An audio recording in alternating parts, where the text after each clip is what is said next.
Welcome to our deep dive into a fascinating piece of business history that often gets overlooked. Today on Big Money, we're revisiting the early days of Apple Inc., a time when it wasn't a global tech titan, but a humble startup conceived in a garage. But did you know that aside from the iconic duo of Steve Jobs and Steve Wozniak, there was a third co-founder, Ronald Wayne, who played a crucial role in shaping the company's foundation?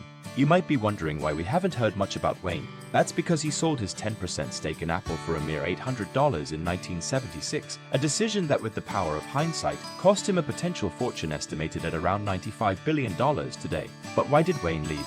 What prompted him to let go of a stake that could have made him one of the richest people in the world today? Join us as we explore the tale of this forgotten co-founder, examine his reasons for leaving, and contemplate the invaluable business lessons gleaned from his decision. So buckle up, because this journey isn't just about numbers or misfortunes, but about decision-making, risk tolerance, and the unpredictability that comes with startups. Let's dive in. The tale of Apple Inc., as it unfolds, portrays an odyssey of relentless innovation, fearless entrepreneurship, and unprecedented wealth generation.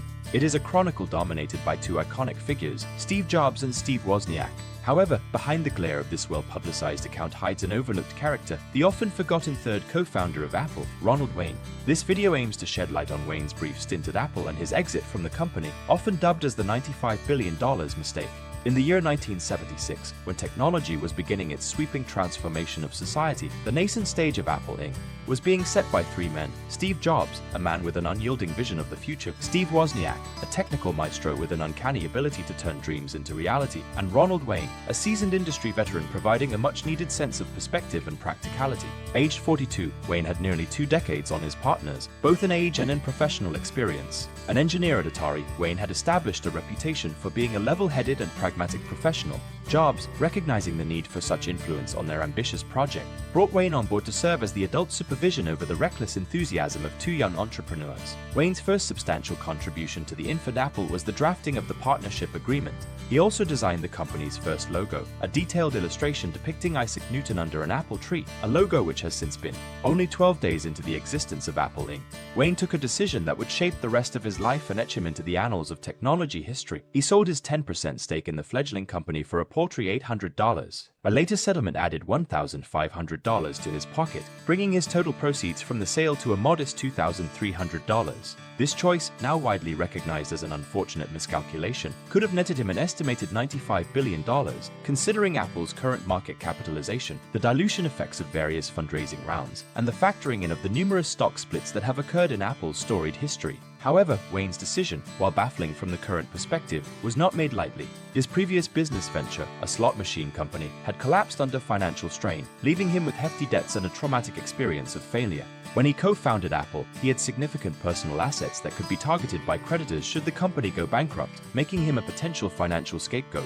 Moreover, Wayne was daunted by the indomitable ambition of Jobs and the breakneck pace at which he wanted to propel Apple into an uncharted market.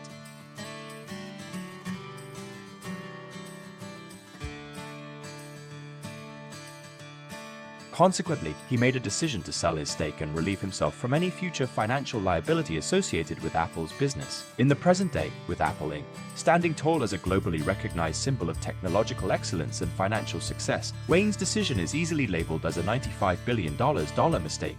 However, when viewed through the lens of the late 70s, the future was far from certain. In 1976, the personal computer industry was in its nascent stage, and its potential was largely untapped and unclear. The failure rate for technology startups was extremely high. Roughly 90% of new tech companies failed within their first 5 years, a statistic that was even grimmer during the technology sector's fledgling years. Therefore, Wayne's decision was based on the reality of the times, a reality where Apple's eventual success was a long shot. Throughout the years, Wayne has repeatedly asserted that he holds no regrets and strongly believes that his decision was the most appropriate one, given the circumstances and the information available to him at that time.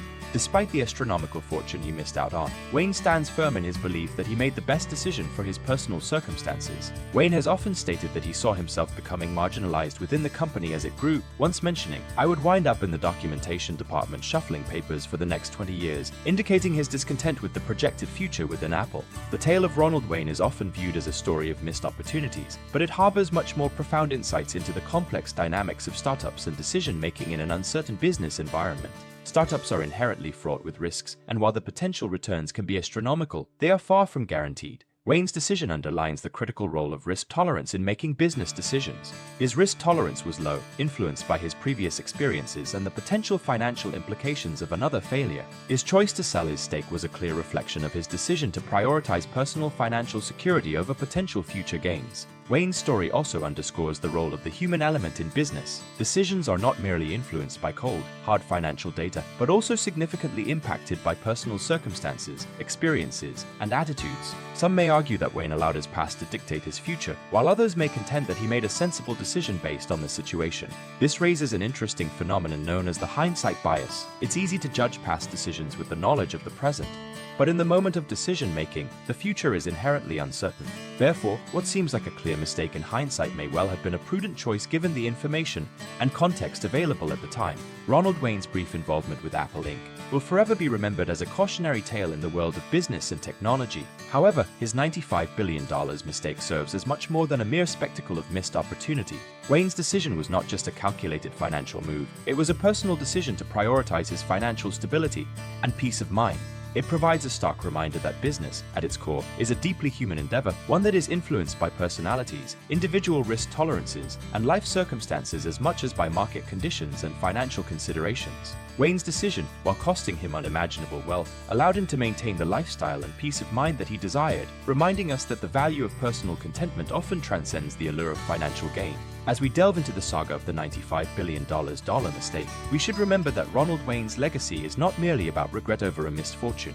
Instead, it serves as a testament to the complexities of business decisions, the importance of individual risk assessment, and the enduring ability to live with the might of beans. Wayne's story is, ultimately, a compelling human tale intertwined with the history of one of the world's most successful companies.